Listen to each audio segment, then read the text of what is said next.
பரிகாரம் என்பதே எந்த நூல்லையும் சொல்லப்படவே இல்லை. ஆச்சி மசாலா எந்த சமையலும் ருசி தேடும் ரகசியம் 20 ரூபாய்.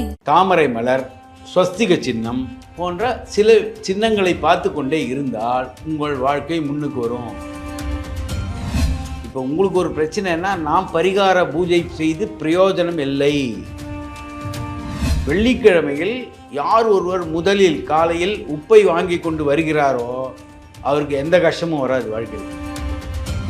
தியானம் என்பது மற்றவர்களால் கற்றுக் கொடுக்க முடியாது. அந்த தியான வகுப்புன்றதெல்லாம் நிஜமாவே சிரிப்பு தான் வரும். கடவுளுக்கு வேலையே உங்களுக்கு உதவி செய்வது அல்ல. கடவுளுக்கு விளக்கேற்றினாலோ பூஜை பண்ணினாலோ கடவுள் அருள் செய்ய வேண்டும் என்றால் குருக்கள் தானே கோடீஸ்வரனா இருக்கணும். அது இது அப்படி இப்படின்னு எப்படி பார்த்தாலும் இதுதான் ஹிட்டான ஆஃபர். பக்தி கதைகள், பக்தி பாடல்கள் மற்றும் ஆன்மீக சொற்பொழிவுகள் மூலம் உங்கள் ஆன்மாவை தூய்மைப்படுத்துங்கள். இன்றைய ஆலய ஆப்பை டவுன்லோட் செய்யவும். ஆன்மீக கிளிட்ஸ் நேயர்கள் அனைவருக்கும் வணக்கம். இன்னைக்கு நம்மளோட அஸ்ட்ராலஜர் லால்குடி கோபாலகிருஷ்ணன் அவர் தான் நினைஞ்சிருக்காரு. அவர்கிட்ட நிறைய விஷயங்கள் கேட்டு தெரிஞ்சுக்க போறோம். நிகழ்ச்சிக்கு போகலாம். சார் வணக்கம். வணக்கம். கடந்த 2 எபிசோட்ஸ் எங்களுக்கு நிறைய விஷயங்கள் நீங்க ஷேர் பண்ணீங்க. இப்போ அந்த கல்யாணம்லாம் நம்ம நிறைய பேசணும்ல சார் போன எபிசோட்ல, அதே மாதிரி பரிகாரங்களும் பேசணும். இப்போ முக்கியமா இந்த எபிசோட்ல நான் பரிகாரங்கள் பத்தி மட்டுமே நிறைய கேள்விகள் கேட்கணும்னு நினைக்கிறேன். இப்போ இந்த பரிகாரம் பண்ணா இதுக்கு இந்த அதாவது இப்போ எனக்கு கல்யாணம் ஆகணும், இதுக்கு இந்த பரிகாரம், குழந்தை பிறக்கணும், இதுக்கு இந்த பரிகாரம், வேலை கிடைக்கணும், ப்ரமோஷன் கிடைக்கணும், இதுக்கு இந்த பரிகாரம் அப்படின்னு சொல்லிட்டு எளிய பரிகாரங்கள் பண்ணால் அன்றாட மக்களுக்கும் ஒரு பெரிய இதுவாக இருக்காது.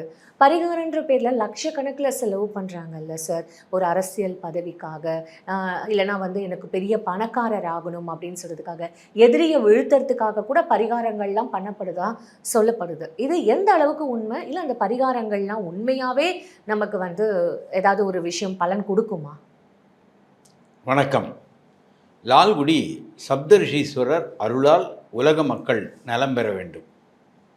பொதுவாகவே பரிகாரம் என்பதே எந்த நூல்லையும் சொல்லப்படவே இல்லை. அதாவது அகத்தியராக இருக்கட்டும், பராசரராக இருக்கட்டும், ஜெய்மினியாக இருக்கட்டும், இவர்கள் தான் அது ஜோதிடத்தின் தந்தை பிதாமகர்னு சொல்லக்கூடியது. இவர்களுடைய புஸ்தகம் நான் 40 ஆண்டு காலமாக படிக்கிறேன். பலவிதமான புஸ்தகங்கள், பிருகுநந்தி நாடி, அது போல். இதில் எதுலேயுமே பரிகாரங்கள் சொல்லப்படவில்லை.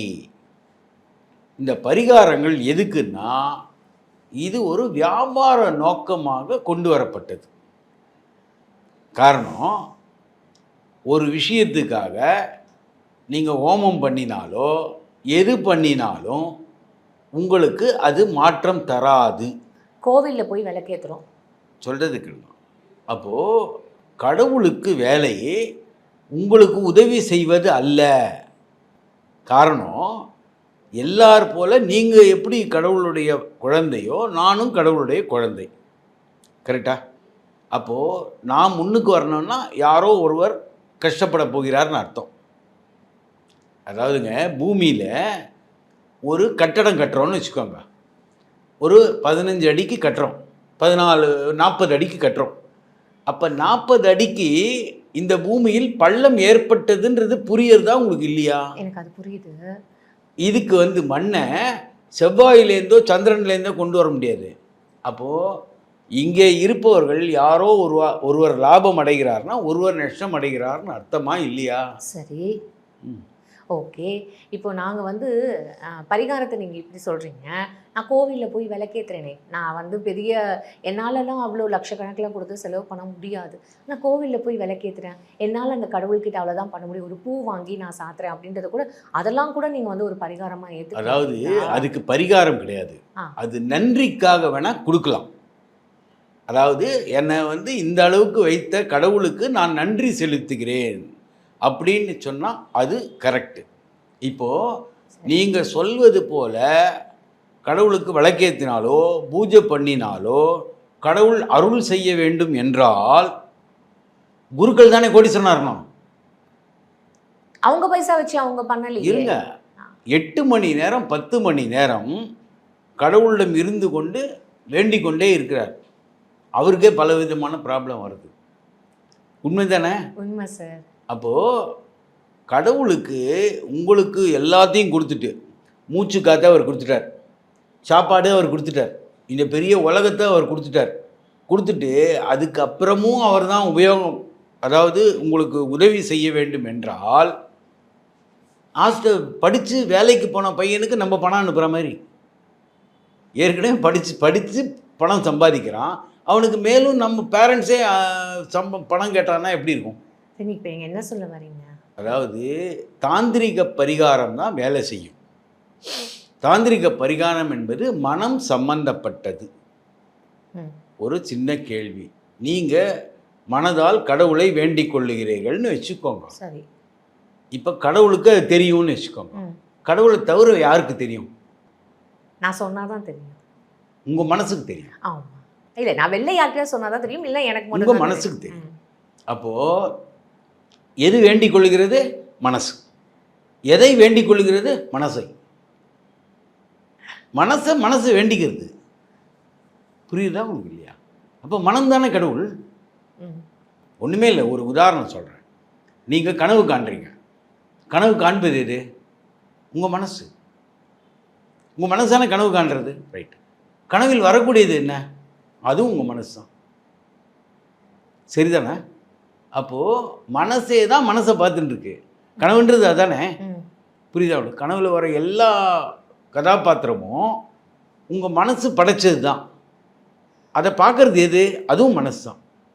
அப்போது மனதளவில் மாற்றங்களை உண்டாக்கி கொண்டால் உங்கள் சூழ்நிலை மாறும்.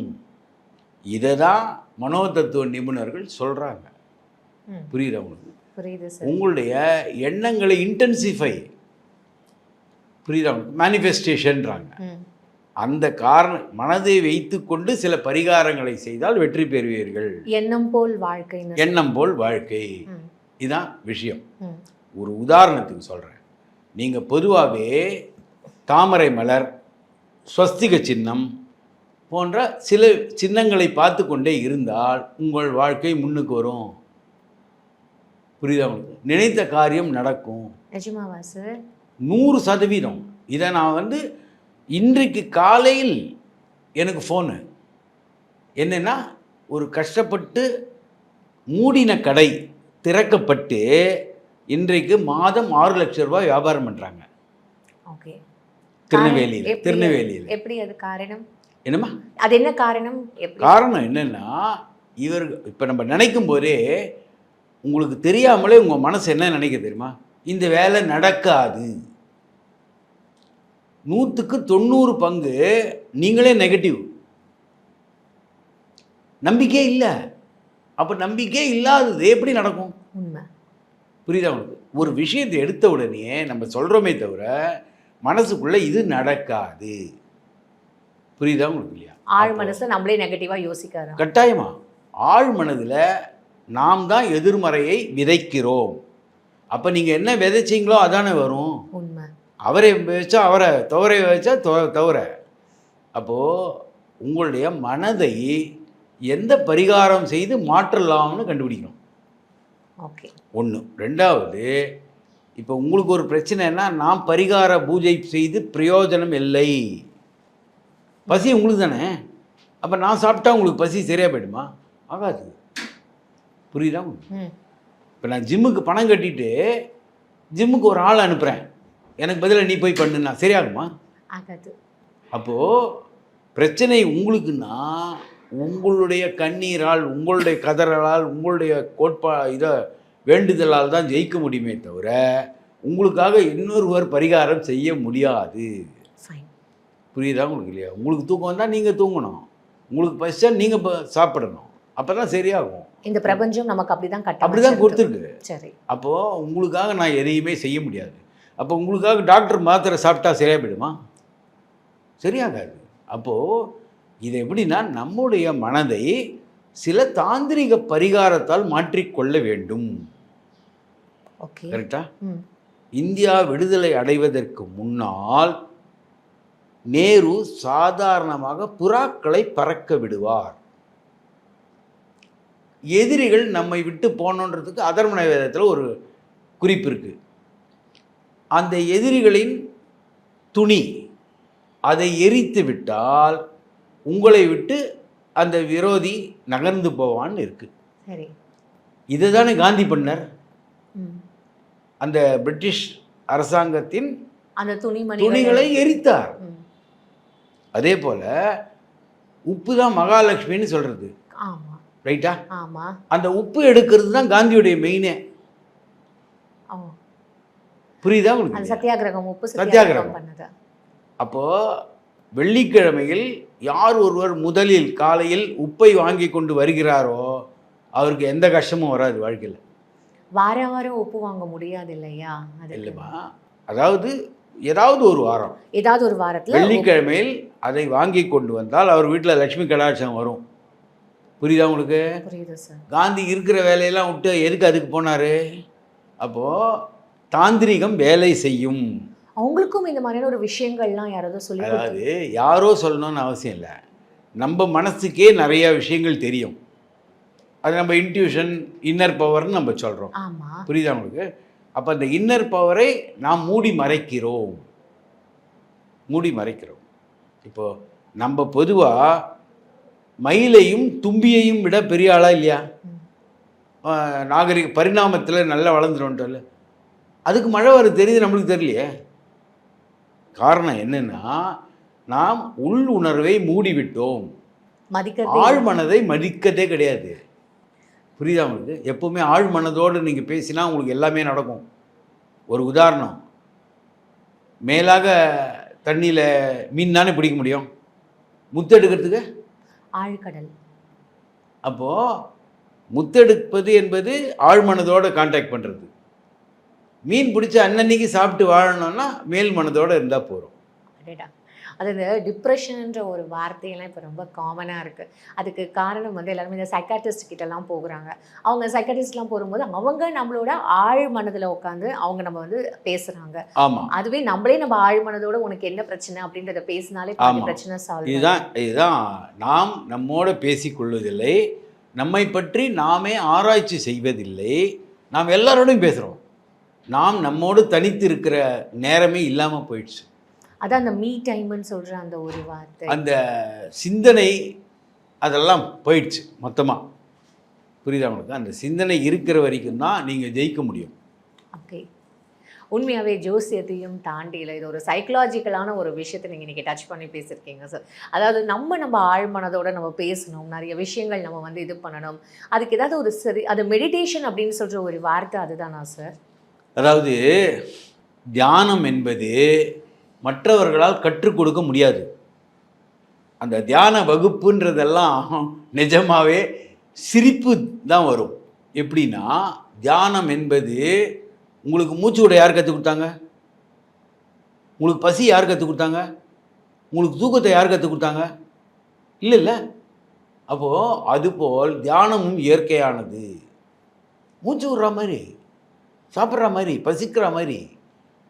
பசி உங்களுக்கு யாரும் சொல்லித்தரல. கரெக்டு. அதுபோல் தியானம் நீங்கள் தனித்து உங்களோடு மட்டும் இருக்கும்போது தியானம் வர்றது, நீங்கள் மற்றவர்களோடு இருக்கும்போது தியானம் கலைஞ்சு போகிறது.